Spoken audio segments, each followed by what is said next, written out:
Welcome back to another technical deep dive here in the debug zone. Today, we're tackling a big question and breaking it down with insights from other users. Hopefully, this clears up some misconceptions and helps you get the answer you need. So, buckle up, stay a little curious, and let's jump right in.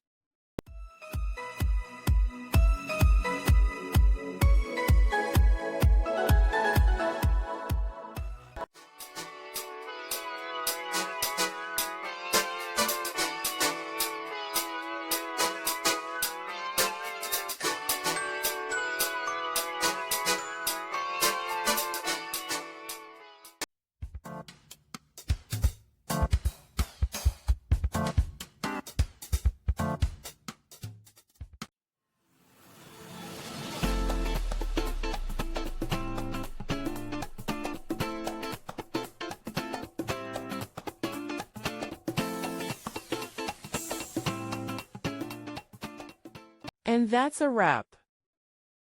I hope you found the answer you were looking for. If you did, take a second to hit that subscribe button. It really helps out. And let me know in the comments which solution worked best for you. See you next time in the debug zone.